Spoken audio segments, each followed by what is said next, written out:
I mean, you basically started us off exactly where I wanted to start it, which is like why we even created a code of conduct, which we actually call our code a code of excellence, are the roles and responsibilities. So we saw that within our team, so that's why we wanted to make it very specific. As a mentor, these are your roles, these are your responsibilities. Some of our mentors were showing up exactly at 1 o'clock.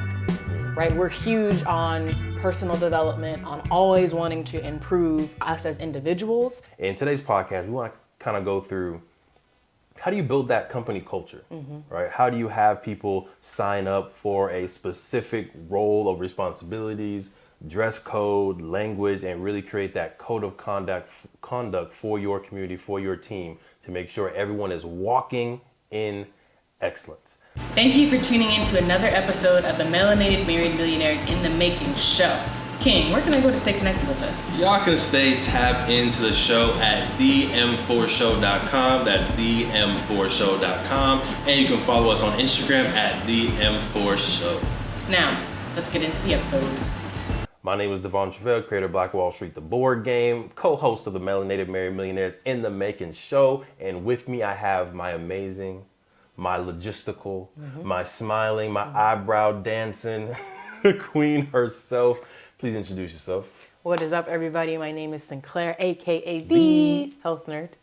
And yes, I am Director of Operations and Logistics as well for our business. So I think today's episode is super important for all aspects, but especially I think for everything that I see on the back end too.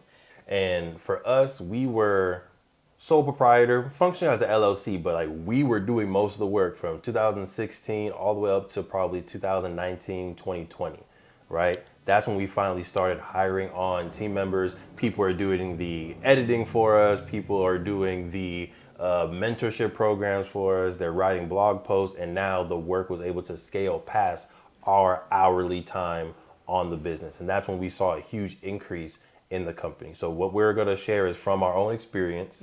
We had, and I don't know if you're going to go into this, but we had some people that did join the team before we had a code of conduct, right? Because before it was just me and you. I know Sinclair, right? We go together, right? So I know her values. I know how she's going to conduct herself. So we didn't really need to create a code of conduct when it was just us, because we trusted each other and we moved professionally.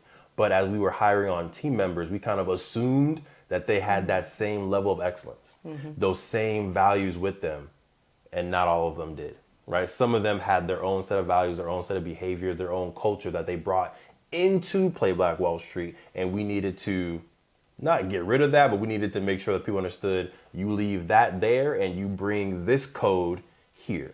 So this is how we developed our code of conduct, and we hope that you develop yours as well to build that strong culture. Queen, I'm gonna pass it to you because you run this, and you let me know how you want to go about this episode. I mean, you basically started us off exactly where I wanted to start it, which is like why we even created a code of conduct, which we actually call our code a code of excellence, right?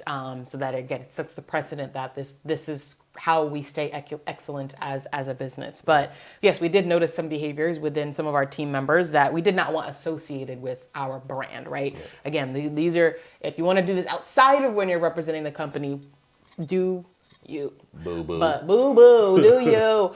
But when you are, putting your polo on and now you're representing our company, we want you to make sure that you are fitting our company culture, representing, right? You're basically extensions of us and our brand. And we want to make sure that anybody that we bring on is an extension of that and is a proud member, right? We can be like, oh yeah, I saw so-and-so, they're on your team. Like, yes. Yep, that's us. Yes, that is us, right? And we want all good things to be said.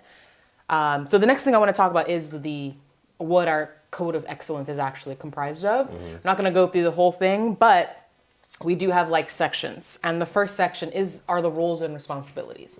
So it does outline like you are a mentor or you're a facilitator, right? These are the roles and responsibilities as it relates to those specific roles.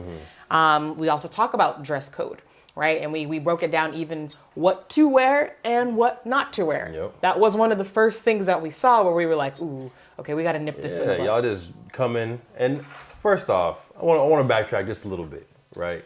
We have dope team members, right? We have some amazing college students, some recent graduates that really embody the values of Play Black Wall Street and go into spaces and places representing us formally or informally amazingly. Yes. But there were a couple, right? A couple people that I think we really saw within the field. I was like, okay, I think they need a little bit more direction. You may need a little bit more coaching so that you can be in alignment with Play Black Wall Street. And if we can, we might go into detail. So let me know, Queen. But I want to go back to roles and responsibilities and really talk about why that's important. When you get a normal job, right? You work at McDonald's, you work for UCLA, you get a job working for Starbucks, Chick-fil-A. It's very clear what your job is, right? They train you very specifically on what you're supposed to be doing. You shadow for a couple days. This is from my experience being a former employee of Ronald McDonald himself. You know what I'm saying? I met the clown. I'm just kidding. I never met Ronald. Hope you're doing all right, brother. But it's very clear what your job is. You get trained on those very specific roles and responsibilities. And usually like it's a hard cutoff, right? If you're a cashier, you're not in the kitchen flipping burgers. If you're a fry cook, you're not at the cashier taking orders. It's very specific. You are a fry cook. You are a cashier person. You are maintenance, and you do those specific roles.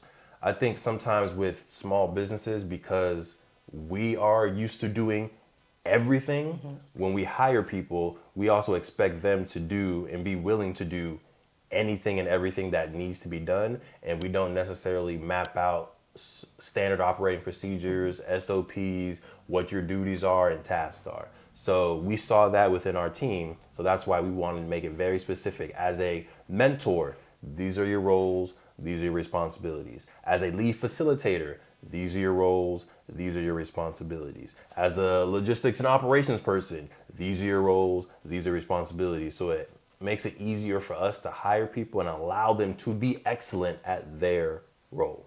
Yep. Excellent. Another part of it is expectations of behavior.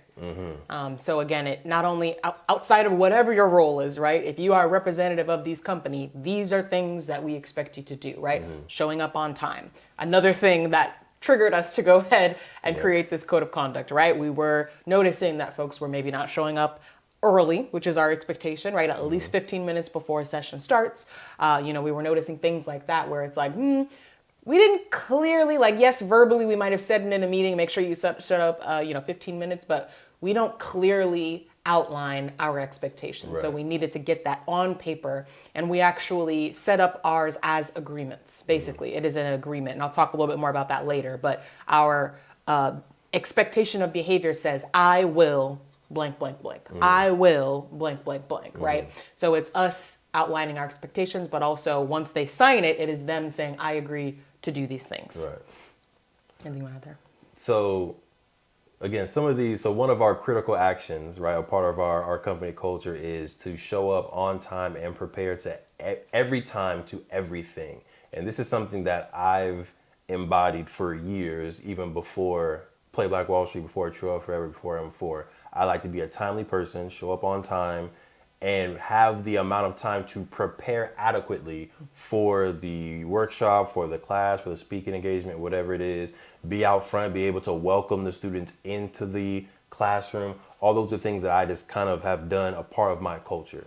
So, and then when we hire people, my automatic expectation is that they will be in the classroom as if I am there. They will behave as I have behaved, because those are the things that have allowed us to grow the business.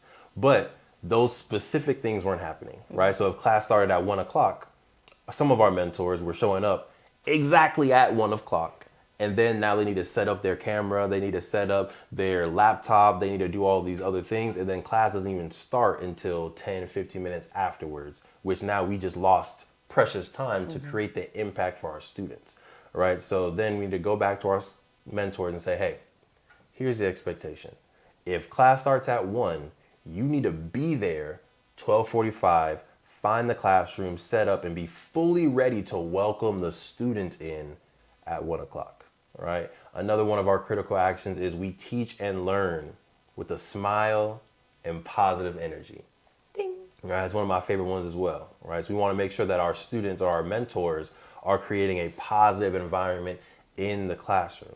Some people, right, don't necessarily have a customer engagement or customer service background.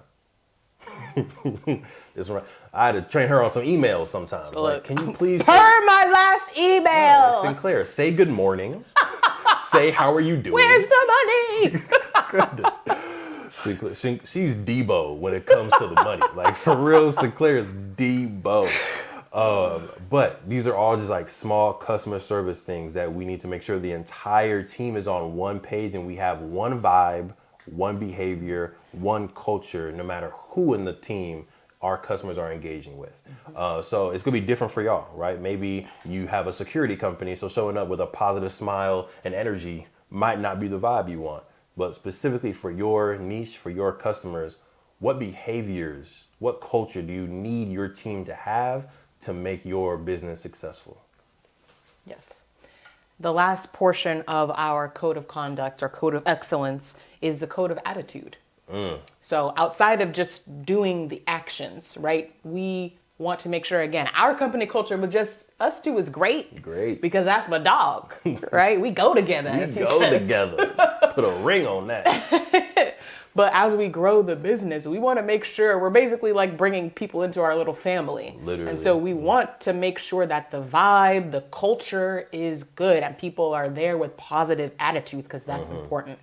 I mean, I think anybody has been in the situation where if you got to put somebody there that doesn't really have a good attitude, it kind of just changes the whole dynamic. Right. And we don't want that in our organization. So, you know, the positive energy that's in this portion. And then also just dedication to a growth mindset, right? We're huge on personal development, on always wanting to improve us as individuals and the company. So we want people that are also on that wave.